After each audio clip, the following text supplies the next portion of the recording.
PPT? Yes, sir. Yes, sir. Yeah.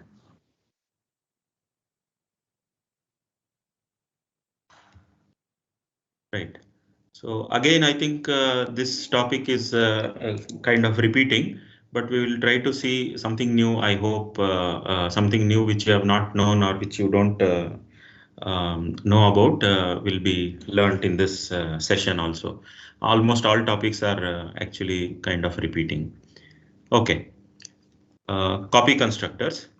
So was this done? I mean, constructor destructor was done. I don't remember. I didn't see the slide on copy constructor. Was this done by madam? Yes, sir. The topic was covered by me. Okay, nice.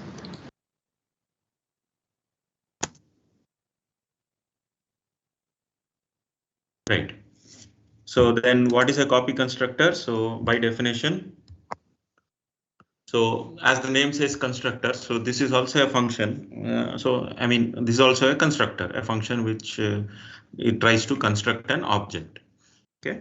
But there is a difference between this copy constructor and a regular constructor. We will see what is the difference and further more details on that.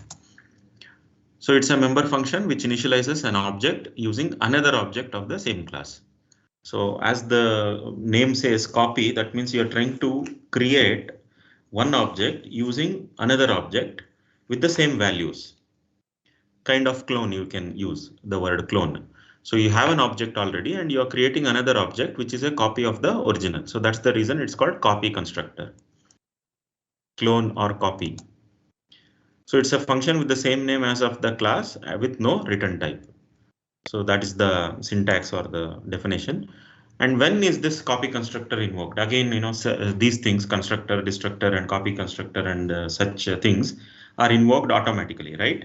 So it is, it's you don't do it. I mean, it is automatically invoked at the right point of time. So let us see when this copy constructor gets invoked.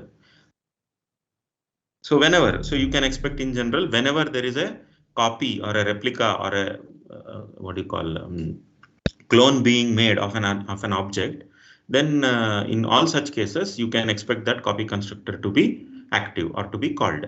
So all these three cases are listed here. One, the first case, if you observe, whenever an object is defined to have the value of another object of the same type.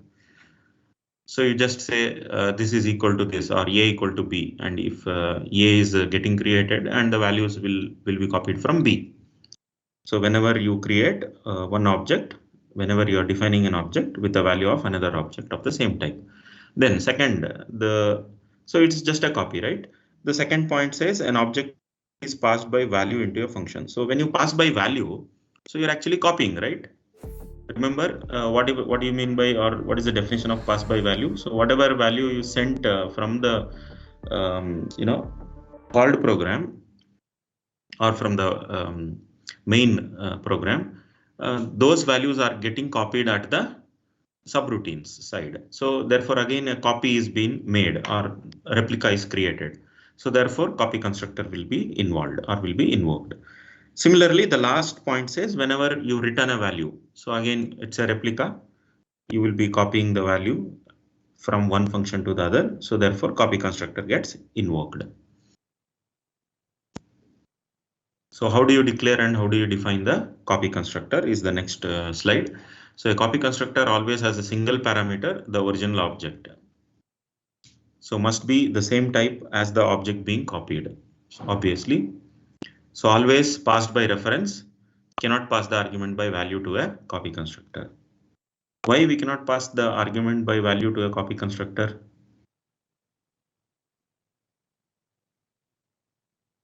Any answers? It says always pass by reference. Cannot do a pass by value.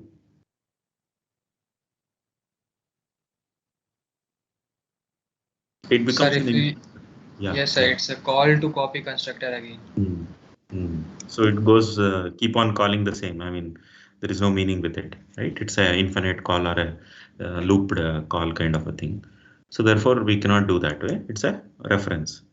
So a copy constructor has the following prototype. So example, I mean, along with the prototype.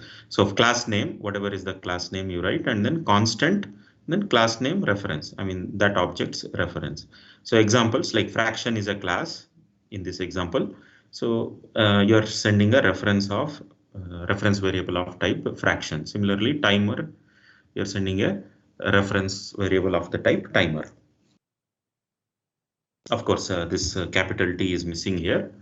I mean, there is a small error, but I hope you will be able to follow that. Timer is capital T in the first definition, so it should also follow the same. Okay. So few examples of copy constructor. So with the differentiation, I mean, we will look at when is a constructor called and when is a copy constructor called. So in this case, if you simply look at that, so you are defining two objects of type rectangle F1 and F2. You are defining two objects F1 and F2. So you're just that is creating F1 and creating F2. So when you are creating, then a constructor is getting called. Okay, and that is in this case it's a constructor that is getting called. Look at this next example. You are creating F3. At the same time you are telling F3 is equal to F2.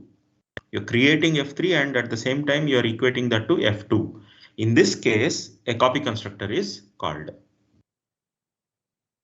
because you're copying F2 values to F3. Copy constructor. And what about in this case, F1 equal to F2? So if you do this, this is also you're doing the same, right? I mean, you're trying to copy F2 to F1, but it is not a copy constructor because F1 is already created.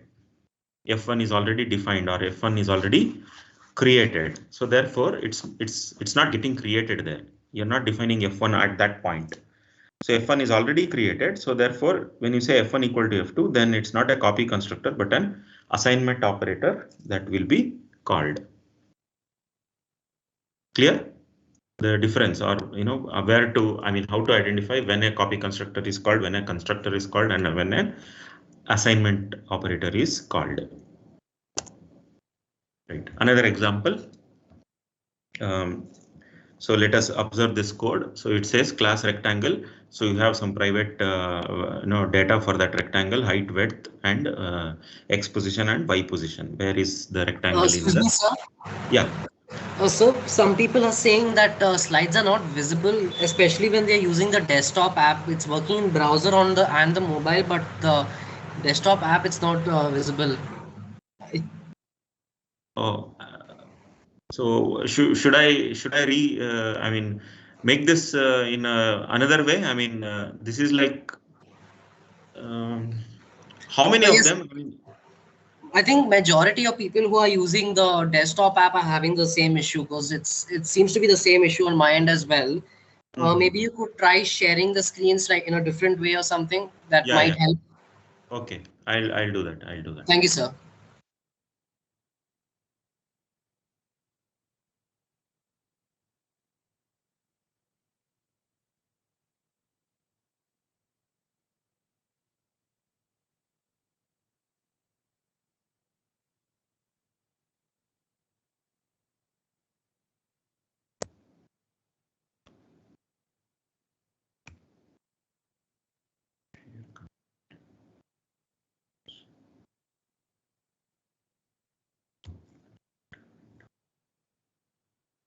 Yeah, I changed it now. Is it visible? Is my screen visible now? Yes, sir. All of you or only few of you? I mean, it should not so happen that the others who had no issues.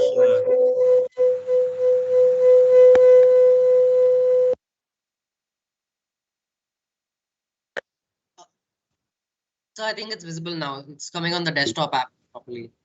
Okay, all of us, I mean, all the students, or again, there is any issue with the other group?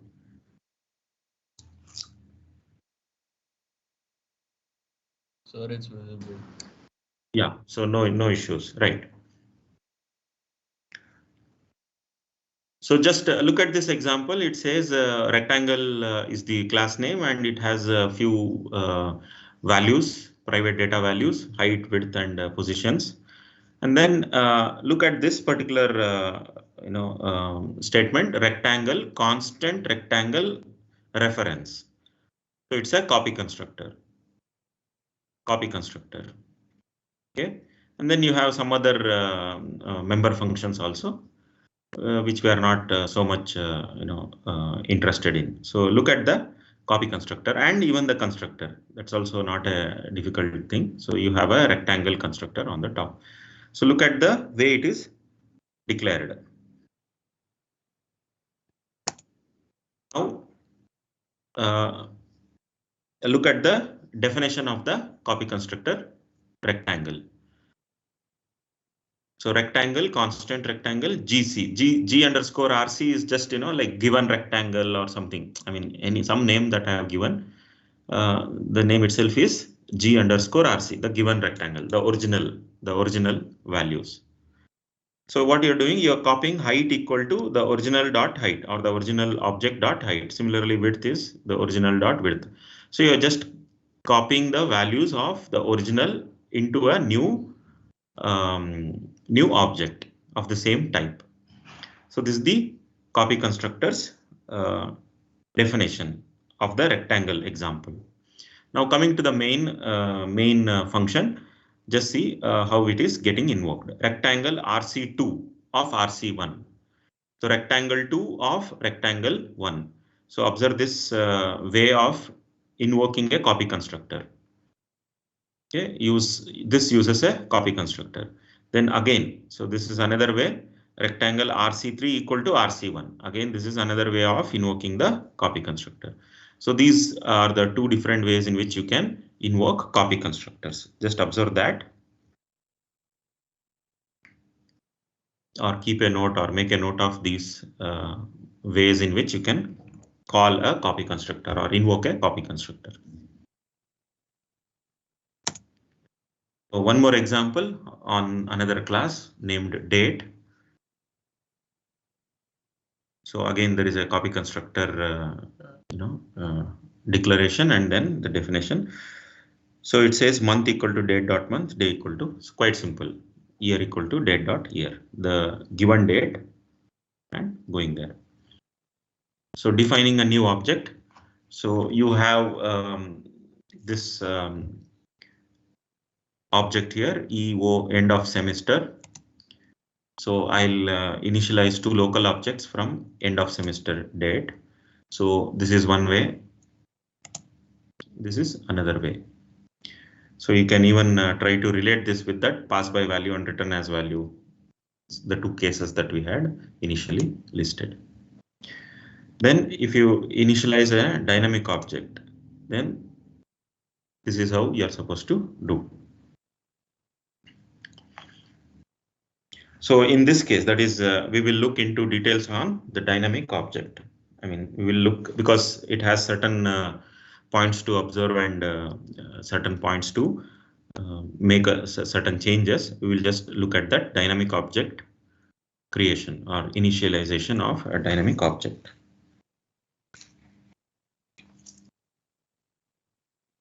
So this is the call, that is, this is the call for a dynamic object creation from end of semester date. So you're calling or you're sending the EOSM end of semester date to a new creation.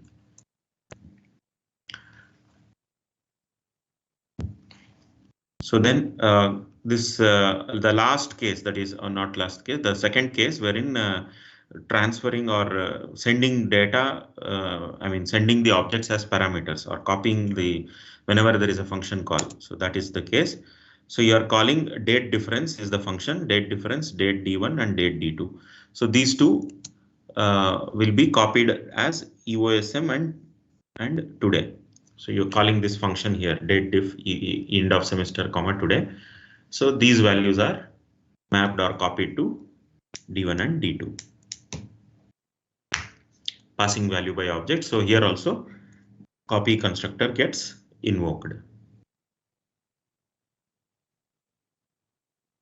Now that is a call, right? I mean, it's a function call. Copy constructor is a function call. So you don't want that to be calling always, or every time there is such a function call getting involved, then of course we know that function calls are little expensive in the time sense, like it takes time to execute.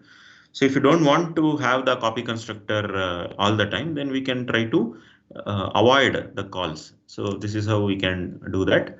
We can avoid unnecessary calling of copy constructors. We can do that by not passing the object by value. Instead, you can use or pass objects by constant reference. Pass objects by constant reference, that is kind of pointers, right? So don't do call by value. Instead, you use call by constant reference, just like this. Date difference, constant date, and ampersand D1. Similarly, constant date, ampersand D2. So if you use reference, call by reference, then the copy constructor will not be invoked. Clear? Okay.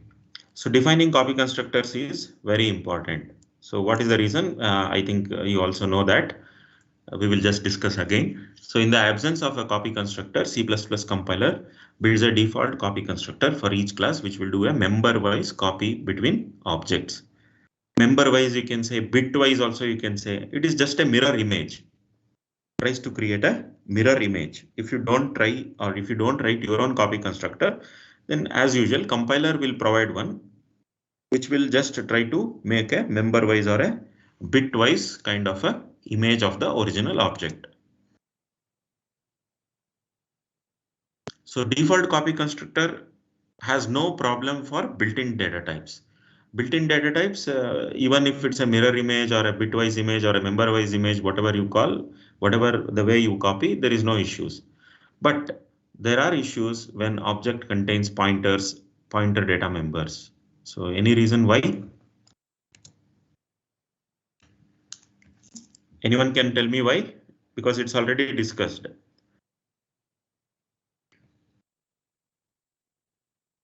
Default copy constructor will have problem when we have pointers as data members in the object.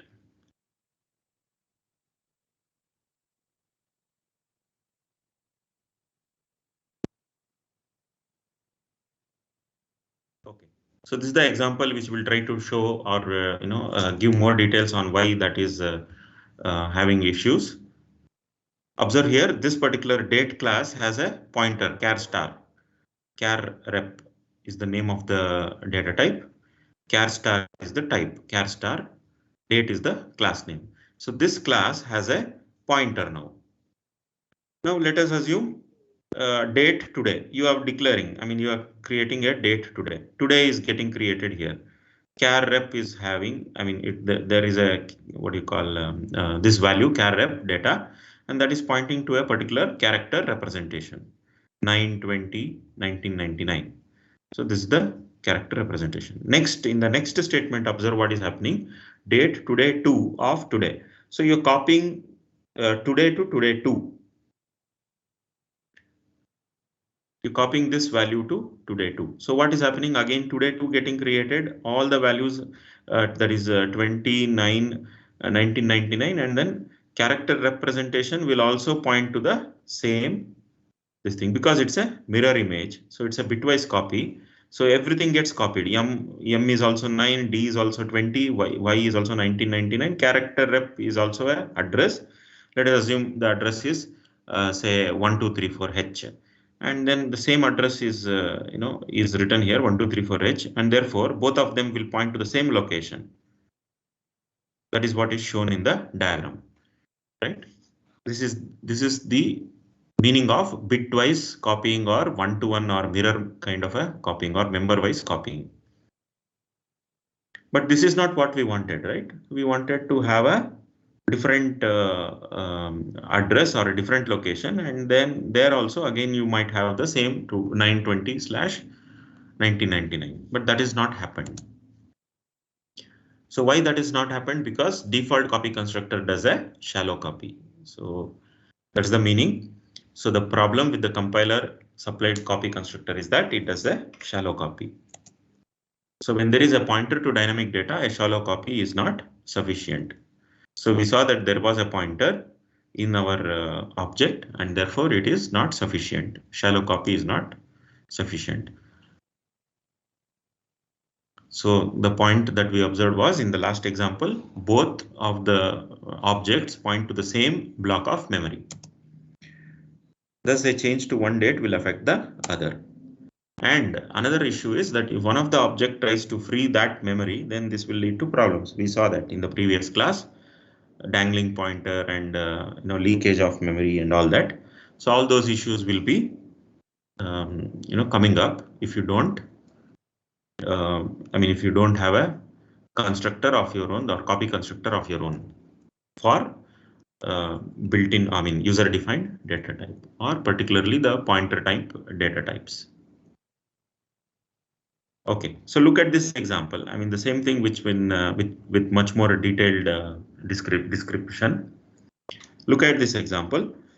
So you can see the code over here and what we are expecting the result of the code to be.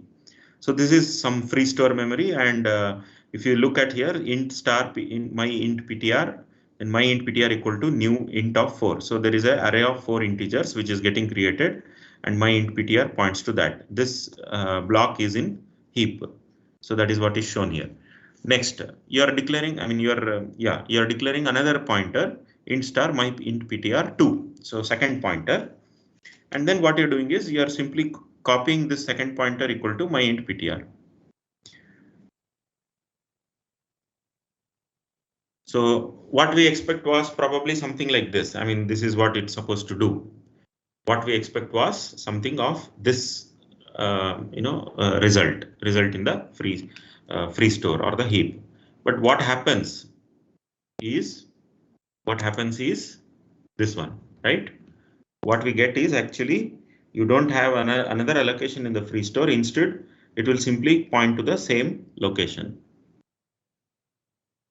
This is what we get if you do a regular copy or a shallow copy, which is done as by the compiler. So therefore, we are supposed to do, or we are supposed to write our own copy constructor so that we will make a deep copy. Right. So we'll see how that is done with this example. So there are one or two examples in this PPT, which will give you or which will show you how deep copy code can be written. So look at this particular example. So you have a string class and you have a char star. So look at that example. It has a pointer, right? Char star, yes, int size. So this is the class data members. Now look at the function members here. You have a constructor, you have a destructor, you have a print, you have a copy function. So these are the functions. Then void string print cout yes.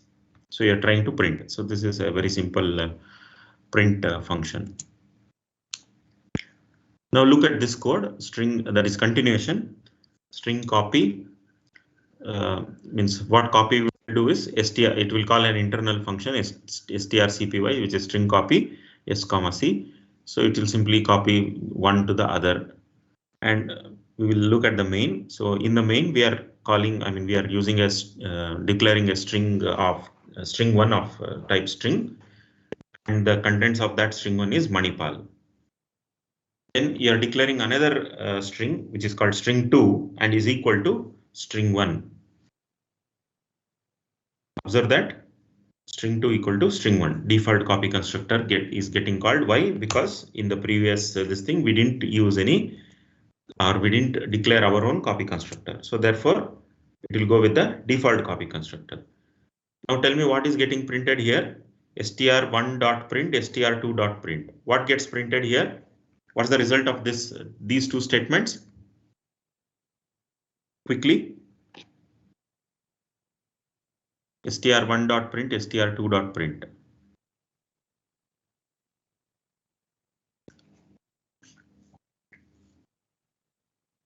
Right. So nobody is here.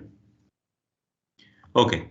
So since str1 was equal to Manipal in the initial this thing, so Manipal gets printed. str2 will also be the same, because str2 is also pointing to the same string Manipal, so both will print Manipal, Manipal. str1 is also Manipal, str2 is also Manipal. Now what you are doing, str2 copy Udupi. So you are trying to change the content of str2 as Udupi. Now you tell me what will be getting printed. str1 and str2, both you are trying to print. So what would be the result? Manipal Udupi or Udupi Udupi or Manipal Manipal or something new? So Udupi. Yeah. So both will be Udupi because you are changing str2. Even though you are changing str2, both str2 and str1 both are pointing to the same location. So therefore it has overwritten Manipal as Udupi now. So that is the mistake, or that is the reason for this is, as I discussed in the previous slide, that is this slide. So this is what we get. So therefore, to avoid this, we are supposed to write a copy constructor. So look at that new definition now. You have a copy constructor. So I have highlighted that string, constant string address or reference copy constructor. So there is an additional copy constructor here which is highlighted. Now you write the copy constructor. So this is the copy constructor code. Look at the allocation also. S equal to new char of size +1. Look at all that information, or look at that code. Right? Getting it? So I'm giving you some simple and small code snippets so that you will get to know how to write your own code. So we expect these points to be there in your mini project, however simple it is. Okay? Don't think about the complications or some complicated code. We are not looking at that. So first point what we are looking at is your effort, your sincere effort, what you have done. However simple it is, or however, so don't think that some complicated code will get you good marks. That may not be true. Your efforts will give you good marks, or I mean, it will have a weightage. Efforts in the sense sincere efforts. And don't try to copy from the other resources. So try to understand, even if you try to copy, at least make some small changes and try to understand what you have done. That is more important. Okay. So in this case, now what is getting printed? I mean the same program, but with a small change. That is, you have a copy constructor definition. Only that is the small change. And now if you try to print str1 and str2, initially you will get Manipal. And then when you change str2 to Udupi, and now when you print again, so the first string is still Manipal. The second string is now changed to Udupi. So you will get Manipal and Udupi. You can try this code also at home. Try to rewrite this code and try to see the answers. Apart from trying the answers or trying the same code, you try to make changes and see what is happening. So that is more important. And as I told, you try to implement these things in your mini project. So one more example of deep copying. So the previous this is nothing but deep copying, right? So you have done deep copying code, the code which tries to copy at the deep level. So one more example for deep copying. So look at this. There is a class called entry and there is a class called directory. And this class directory has a entry class inside it. So observe that. So this topic is the next topic that we'll be discussing. This is called as, this example is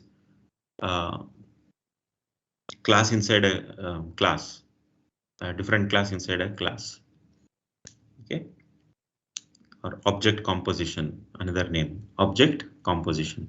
So we have a entry class inside a directory class.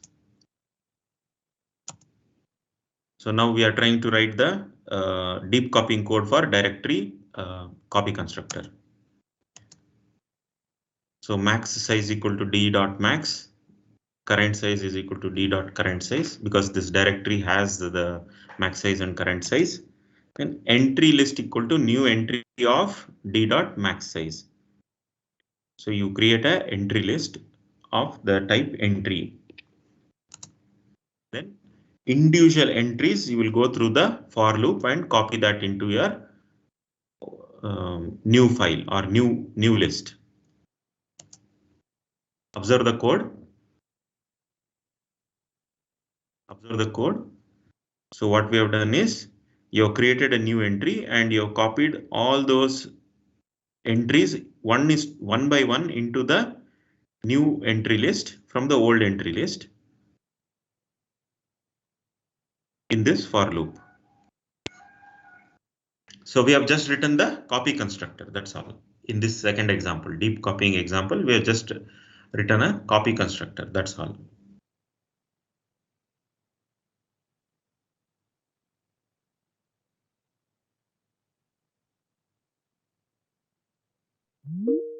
Operator. So I'm not going to read this. You can just read and understand. Like this is a summary, whatever we have discussed from the beginning of regarding copy constructors and assignment operators. It is is shown here as a summary. It's self-explanatory. You can read that and understand the points. Right.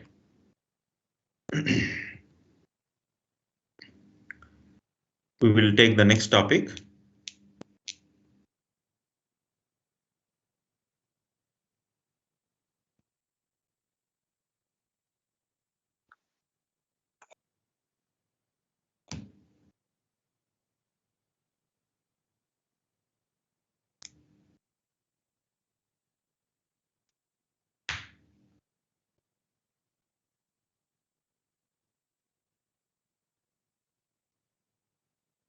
Yeah.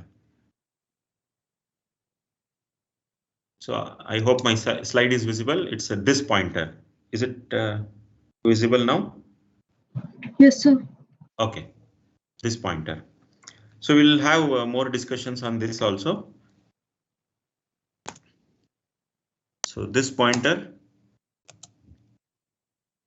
So a point says inside of a class we have access to all the private data members, but how do we access the object itself? Can we have, I mean, do we have a handle of the object itself? Getting the question? So we can access all the private members of any class, but can I access the object itself? So that is the handle. That is the this pointer is the handle for the object. So member functions know which data members to manipulate. Every object has access to its own address through a pointer called this. So this is a keyword and that is the pointer to the object. So the objects, this pointer is not part of the object itself. So this pointer is not a part of the object itself. Make that clear. Then this pointer is passed as an implicit argument to each of the object's non-static member functions. So whenever you call a member function, a non-static member function, this pointer is passed by the compiler as an implicit argument. Right? So it is passed by the compiler as an argument for each of the non-static member function call. So let us take this example. I mean, this is a very simple example which will just print the addresses of each of these objects. So look at the code. It's a simple code having the name of my class. Then in the public, what you have is a single function address, and it's trying to return this. So it's a my class star. So you're just returning the address of the object. That's all. So observe this main code now. EX1, EX2, EX3. These are three different objects. Example 1, example 2, example 3. So there are three objects of my class. What you're trying to do is so you created three objects.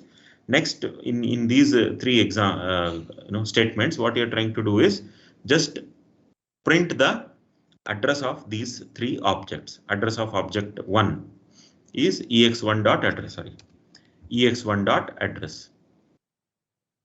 Similarly, ex2.address. So what will this print? It will simply print the this pointer of all those objects. That is basically the address of the object itself will be printed. You can try this code. Right. What is the use? I mean, okay, I understood there is this pointer and that is a handle to the object itself.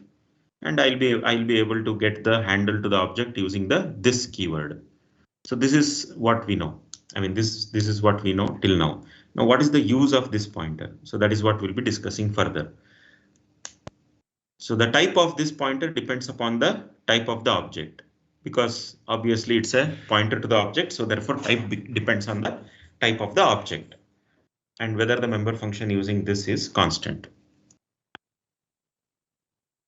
In a non-constant member function of employee, for example, if the member function, there is a non-constant member function of the employee class, then this type is, that is, this will have a type employee star constant. That is a pointer to the employee and it's a constant. It's a constant pointer to an employee object. And in case of the function itself is a constant member function. So in a constant member function of employee, this will have constant employee star constant. That means it's a constant pointer to a constant employee object. Clear? So this pointer is always a constant pointer. That is what you are supposed to observe. This pointer is always a constant pointer. Okay, so the use of this pointer is what is this slide about. So objects use this pointer implicitly or explicitly. So used implicitly when accessing members directly, and used explicitly when using the keyword this. Then second use of this pointer is cascaded member function calls. So these are the two uses of this pointer. To access the members using this pointer and to cascade member function calls. We'll see both the examples or both of these two uses with examples. So using this pointer, so this is how we can access. This is how we can access explicitly any member function or any member data or data member. We can use this pointer in this way. This pointing to X, or the second method is star this dot X. So explicitly you're writing this, that is the only difference. You can use without this also. So that is implicit. This is explicit. The second use is cascaded member function. So this is the example of the first case. So we will see the second case example. I mean the second example. I mean the second usage example after this first usage example. So we'll look at the using this pointer implicitly and explicitly. So look at this code. Just observe the code. So class test init int equal to 0. So default constructor print. So you will simply print the value X. That is a simple print function that it should be doing because you have nothing but a variable X in the class test. So this is the constructor and you have test int value colon X of value. So this line number 14 method or 13 and 14, that method of initialization we have not done till now. That is the next topic. Once we finish this, then we will go for the initialization topic. So body constructor is empty, just you have initialized with the value. You have initialized X with this given value. This is the print function, and inside function you are trying to show the usage of this pointer explicitly, implicitly, and with the dereferencing. That is still explicitly only. Look at the code. So what you're doing is you're saying X equal to cout X equal to X. So without this pointer you have used here. So implicitly this pointer will access the member of X.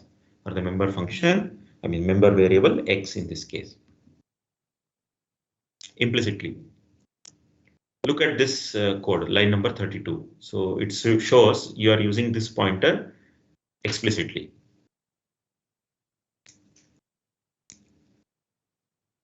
Now in this last line, that is line number 36, if you observe, you are using this pointer with a dereferencing and with a dot operator. So implicit and explicit both are shown in this example. So this will be the output, right? X equal to 12, this pointing to X equal to 12, the contents of this dot X equal to 12. So all the three are the same. So you can access the same location using three different methods. Now coming to the second usage, that is cascaded member functions. We will see how cascaded member functions are called, or what is the meaning of cascaded member function. As the name says, cascade means multiple functions are invoked in the same statement. So multiple functions are invoked in the same statement. So function returns a reference pointer to the same object. Each function should return a reference pointer to the same object. So that means each function should end by return star this. So this is the criteria to have a cascaded member function. So other functions can operate on that returned pointer. Functions that do not return references must be called in the end. Okay, it's clear. Cascaded member function calls. So we'll see with an example. These points we'll see with an example. So look at this example. So you have member functions set hour, set minute, set second. And let us write the member function such that all of them will return star this. It is pointer to the object, the same object, the pointer to the same object. So for object T, consider this one, this statement, that is T dot set hour dot set minute dot set second. If this is the statement, then what will happen? It will execute T dot set hour first, and that T dot set hour will return a pointer to the same object. And then that expression, once it returns the pointer, it becomes, because it's the same object T, so T dot set minute of 2. Then that gets called. Then that gets executed and it will also return a reference to the same object T. Then T dot set second. So that will get executed. And T dot set second will get executed and that becomes finally T, and that has no effect. Getting it? So this way you will be cascading functions with this pointer. So that was only the example, or trying to explain you how it is done.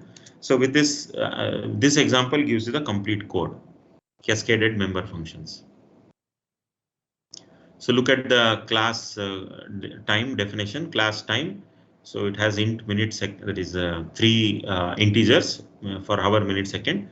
Then look at this definition, which is set time, and it is returning a reference to time. Set hour, again it is returning a reference to time. Set minute, set second, all of them are returning a reference to time object. So just observe that. So I have put that in a bigger this thing so that it is much more visible here. So look at all these things are returning a reference to the time object. Set functions return time reference to enable cascading. Now let us see the cascading itself. Look at the function definitions. So get hour, get minute, get second. And the print functions, print standard, print universal. Then these are the hour, minute, second of the time class. Okay.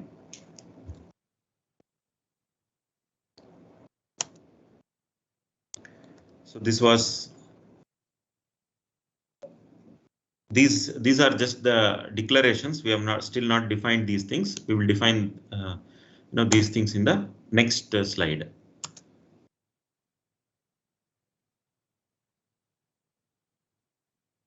look at the time class. Set time. This is the first function which is declared. I mean defined here. Set time, set hour, set minute, set second, and return star this. So this will enable cascading. Observe that. Set time will call. I mean, we'll have 3 different parameters, and it will call set hour, set minute, and set second individually. And it will finally return a pointer to this object. So all these functions individually are returning dereferenced this pointer. So therefore, it enables cascading. We'll see that.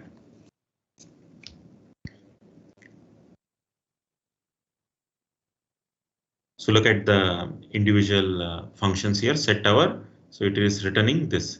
Set minute, it is again returning star this. Set second, it returning this pointer.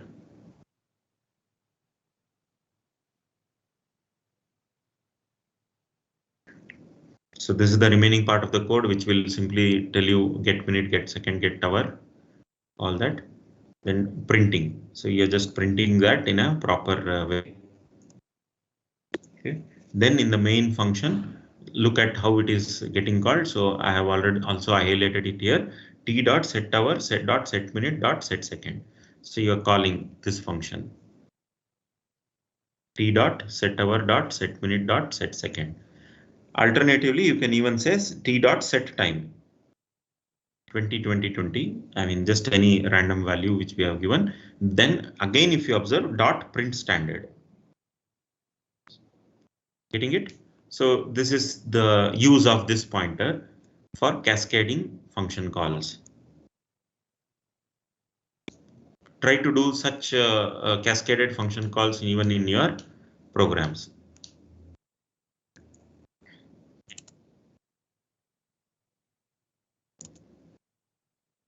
Right.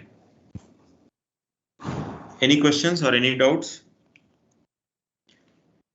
So this pointer for cascaded calling cascading function calls. So this is the result. I mean, if you try to write the code, the complete code is given in this PPT. You can try to copy that. And as I said, run the program. Apart from that, you also try to manipulate few things and see what is the result. So that will be the way in which you will be able to understand the code and write the code. So that is the way you will improve as a programmer. You have to try the given code and then start manipulating and see what is the result, or expect a result and see whether your expected answer is the same that you get or a different one. So if you're getting the expected answer to be the same as the actual answer, that means your understanding is right. Correct. So if your answers are different, that is, you expect something and you get something else, that means maybe you are wrong in your understanding. So try to understand or try to convince yourself as to why the result was not as per your expected answer or expected result. Okay. So any questions about this pointer? Any doubts? So try doing these things, cascaded functions and all that. So this pointer is not just like that. I mean, it's not supported or it's not given just because it is there. So it has certain features or certain useful things. So therefore, accordingly, you have this pointer accessible to the programmer. So try to use this pointer whenever possible. Okay.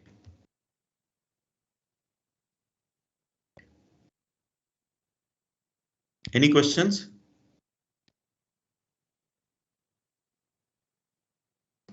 No, sir. Yes, sir.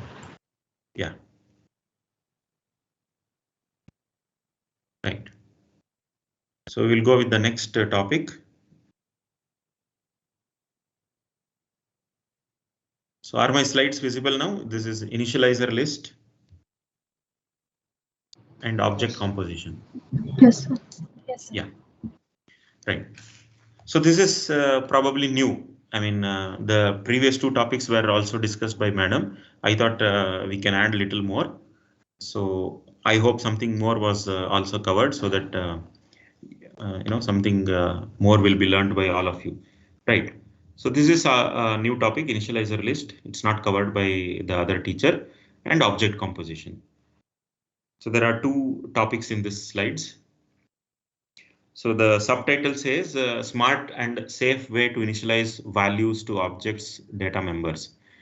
So you have a object, and you have a lot of data members with that object, and using initializer list, it's a very good, smart and safe way to initialize the values. And regarding object composition, it's a class inside another class. So we saw that example in the previous topic, class inside another class. Let us begin with initializer list. So initialization of data member take place in the following steps. So there is a certain step that goes on when this initialization is done by the compiler. So the first is the required memory space is allocated with junk values. So initially you take the memory, right? So or allocate the memory and take that in your hands. Next, second step is default constructors are called for individual data members of the class and initialized to default values. If you have supplied any default values, it gets initialized to that value.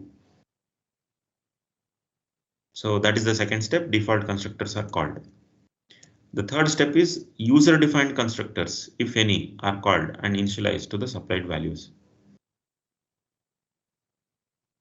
User defined constructors are called and initialized to the supplied values. So these are the three steps that that will be done when initializing data members. So that is whenever you create an object with a lot of data members values. So this is how it gets allocated, and then it gets the values to be initialized. Now, what is the purpose of initializer list? So as the point says, to improve efficiency of initialization. So using initializer list, you will be improving the efficiency of this process of initialization to resolve certain issues in C++. Maybe at least one issue I will be able to look into it. That is how to initialize a constant data member. That is the issue. One example issue. Okay. So when member variables are constructed in an initializer list, they are constructed with a given argument. Whatever values you give, using those values only, it gets constructed. So if the initializer list is omitted, the member variables are first constructed with the default constructors and then explicitly assigned in the constructors code. So observe that they are explicitly assigned. The word assigned is important. Assigned to the, assigned with the values in the constructors code. There is a difference between assignment and initialization. So that's the point. Okay. So if you give an initializer list, then this assignment will not happen. Okay. Look at the last point, which says initializer list executes before the body of the constructor executes. So this is the advantage, or this is the point that we are supposed to observe. So initializer list executes before the body of the constructor executes. And initializer list is required for initializing constant data members.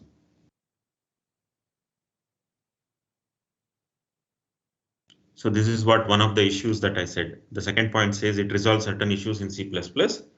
So one of the issues is how to initialize a constant data member.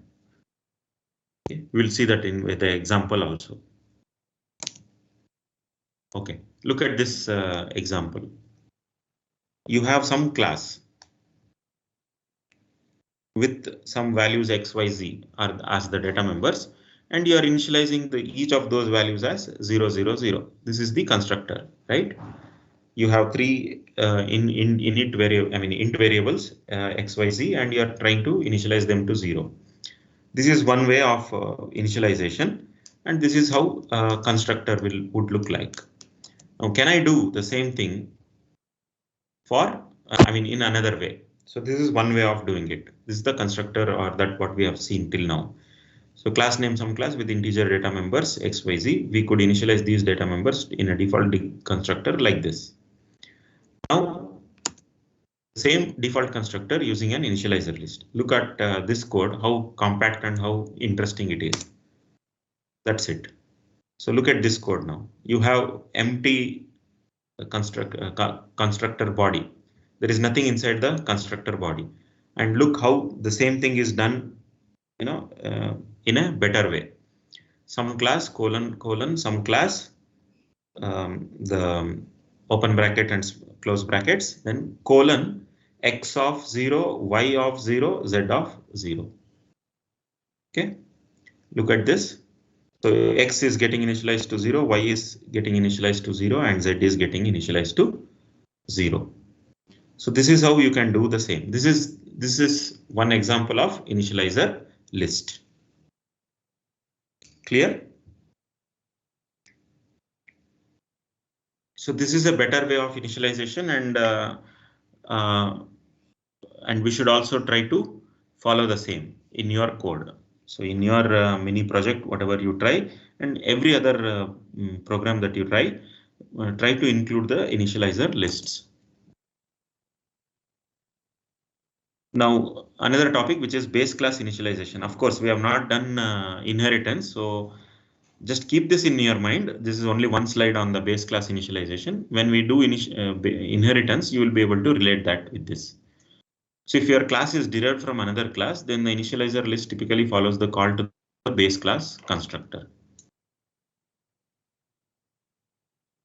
So don't worry too much about this. Just try to understand. As I told you, when we do inheritance, we will be able to link this particular slide with the inheritance topic. So if this some class was derived from a class called base, then the default constructor would look like this. So first base is called, and then x of y is x of 0, y of 0, and z of 0. Nothing in the constructor as of now. So this is how the initialization of the base class will take place. Clear? So the point says base class is done first and then followed by the initializer list. That is the point that you are supposed to observe. Any doubts?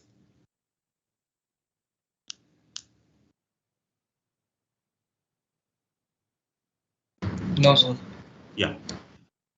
Initializer list with constant parameter. So this is what I told, that this is one use of initializer list. Observe this code. So you have a counter class. You have a counter class.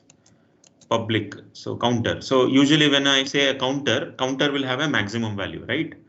Your mod 16 counter, mod 20 counter is basically a counter, right? I mean, whatever we know, even in the hardware, it will also have a, all counters will have a max value, number of bits, or the maximum value that it can count. So that should be a constant, right? Because a counter will have a maximum value, and that maximum value will be constant for that counter. Increment, decrement, and get count value, and count value in int. Then maximum count value, that is a constant. Observe that. Correct? Agreed? A counter can increment, counter can decrement. I can read the value of the count, and it will have a maximum count, and that value is a constant. So this is a very good example of a counter class, or a very perfect example of a counter class. Now, if I want to initialize values, this constant data member here will give me trouble, because you cannot initialize a constant data member. Write the constructor, it would look like this: count value equal to 0, then max count equal to max value. So if you try to write a constructor of this sort, then it will give an error. Why? Because it says max count is a constant.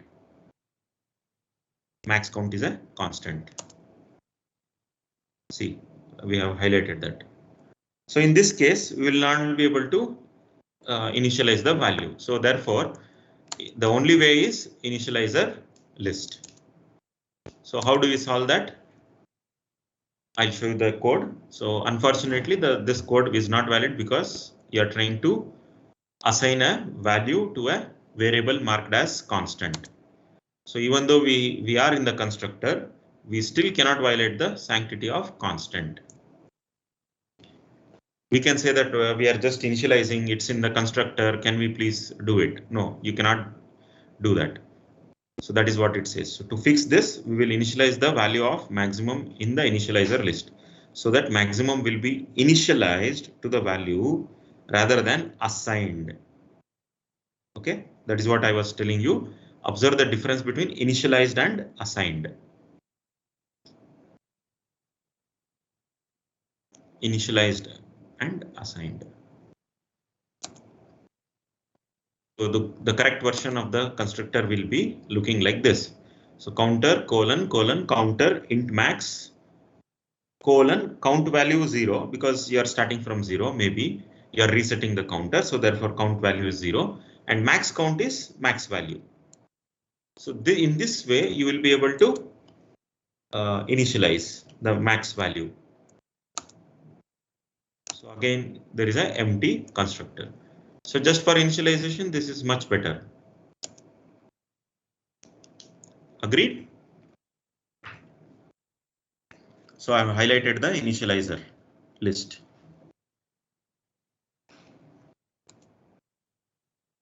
Okay, any doubts till now about initializer list? So we're going into the next topic, which is object composition.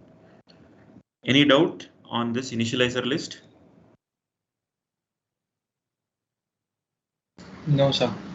Okay. So composition, objects as members of class.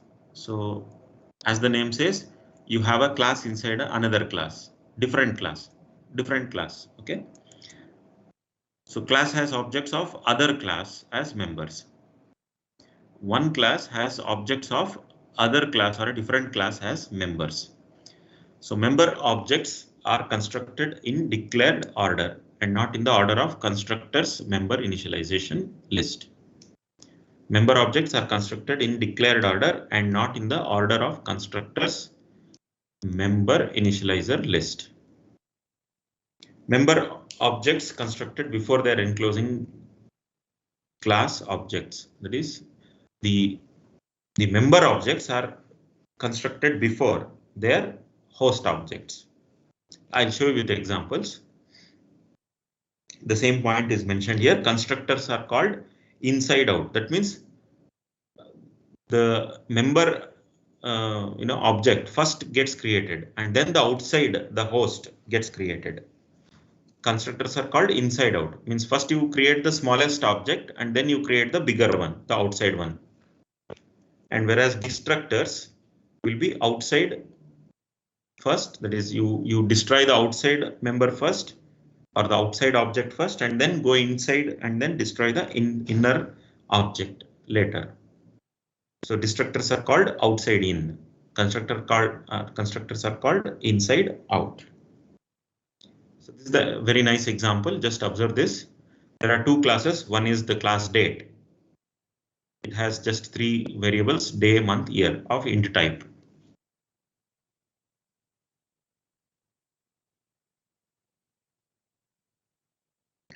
Okay. Day, month, year of int type. Then look at another object, class employee. Employee, if you observe, there are two names. That is, there are two char star data types, first name and last name. Then if you observe, there is a date, class date, object of class of type date. DOB is the object name and DOH is date of hire, date of birth and date of hire. Because they both are dates, so I would rather use or choose to use the date class and put it in here. So now this is what, which is the host class here. Host class is employee class. Host class is the employee class. So employee has a date inside its object. In fact, it has two date objects. Employee object will have two date objects inside it.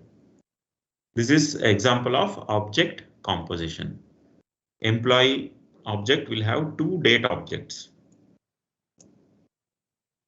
Now, how to initialize these members? So look at the constructor of the employee. Employee will have first name, last name, then date of birth and date of hire, that is two set of integer values. And then look at how the construction, I mean the constructor is, the initializer list is written here, colon, birth date, B month, B day, B year, comma, hire date, H month, H day, H year.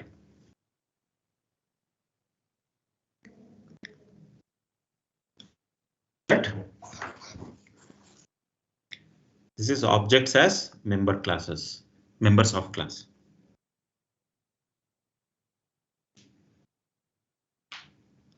So you have objects of date class inside the employee class. Birth date and hire date have member initializers. They are obviously constants to the employee class. Constants, right? Because birth date is constant and hire date is also constant. So therefore they are constant type. That is what it was declared. Here, see, constant date DOB and constant date DOH. So because they are constants, you cannot initialize them later. So you have to initialize them at the creation time using initializer list. And that is what you are doing here. Following?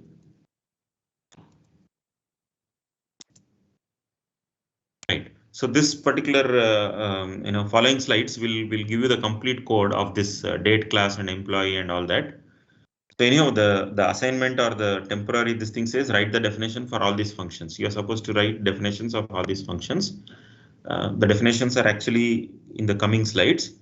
You can check your answers with those slides. So before we go into those slides, you are supposed to write your answers. Try to write your answers. That is, this particular slide gives you only the declarations. You are supposed to write the definition. Declaration, for example, print. Print is only declared here. There is no definition. So it tries to print the date, month, year. Tries to print the date in the month, year, day format. So try to print that. Then destructor is also there. So you can try to write something in the destructor. Then there is a default constructor, which is also shown here. Okay. So only declarations are done. So try to write the definition. Then there is a utility function to check the day, whether the given date is correct or not. So user may give some random or a wrong date. So that also you're supposed to check.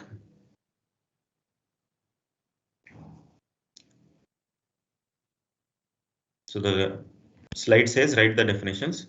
So as I told you, you please write this. If not now, at least later, try to write this and again try to compare with the answer.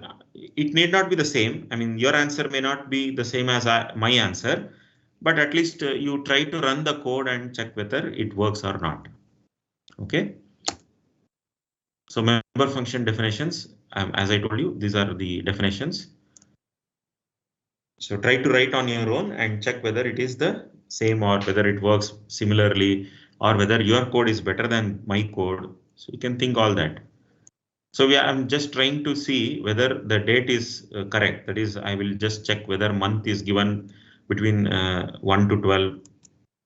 Else you write month is invalid. So similarly, you check whether year is given correctly. Else year should be written as invalid.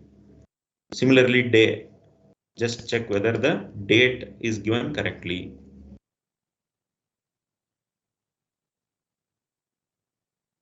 Then only you will construct the date. So date construction is done and you can print the date and end of the constructor. Then destructor, you are just saying that you are in the date destructor and you will print the date and close it. There is nothing much to be done in the destructor, at least in this example. Then printing the date, you can simply print the month, day and year. That's the code for printing the month, day and year. Now checking for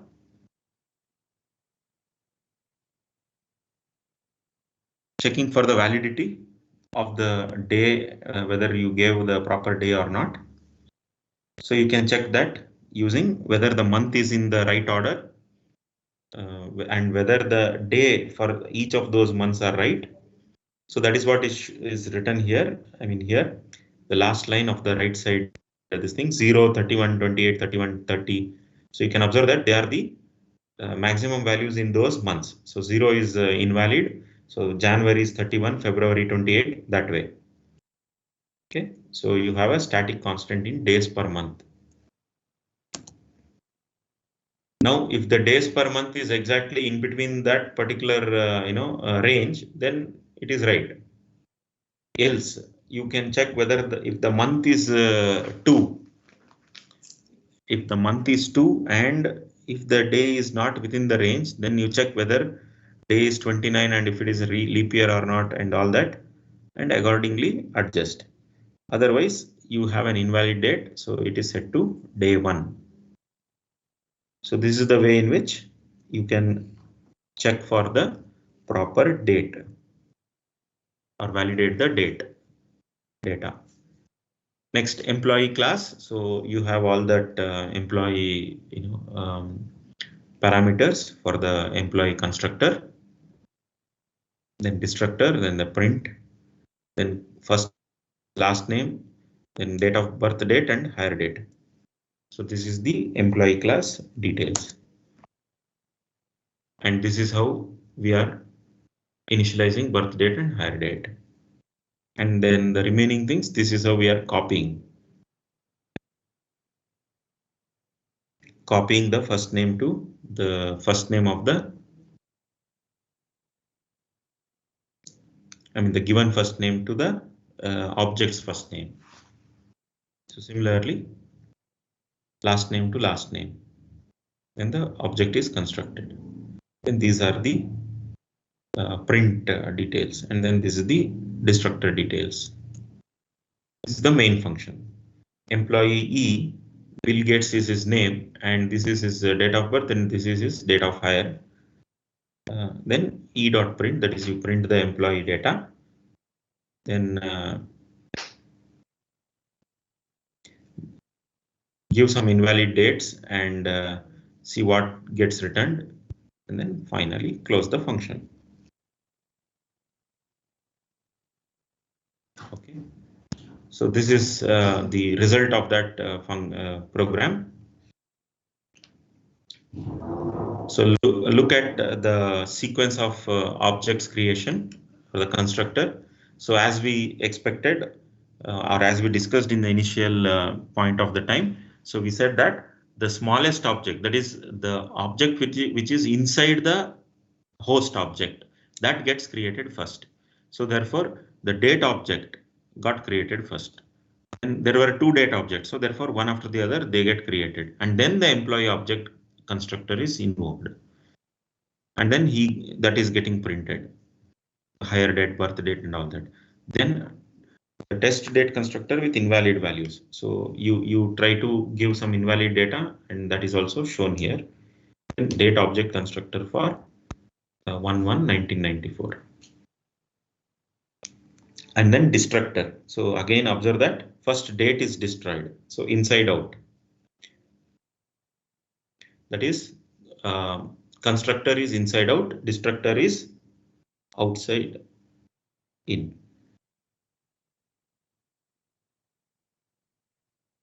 So first is the date object gets destroyed, and then employee object gets destroyed. Sorry, this is the last 3 are the employee related. The employee object related destructors. The other destructor was for the in between date. So therefore it is, as I told you, it was the destructors will be called outside in. So first employee object gets destroyed, and then date object gets destroyed, and then another date object gets destroyed. Okay, that was the last slide.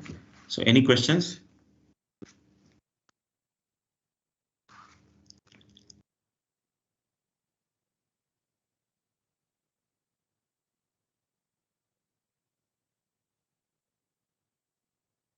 No questions?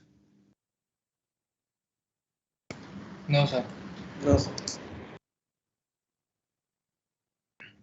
Okay.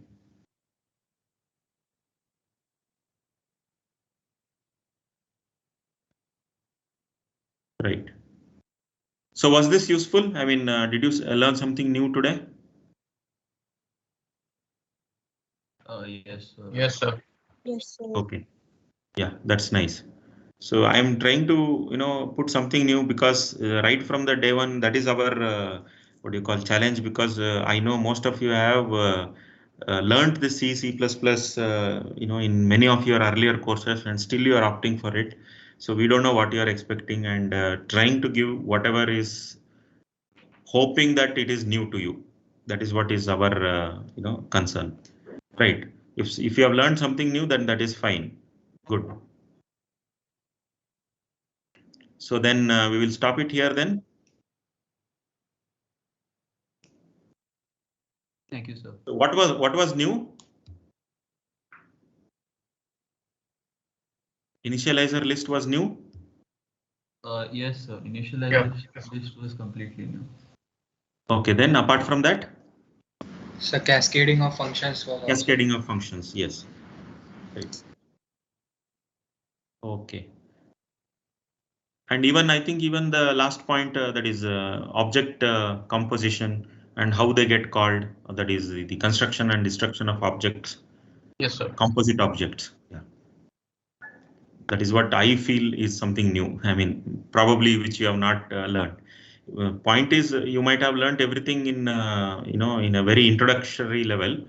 So, but we can mix and match and see how things will run when you have multiple things combined together.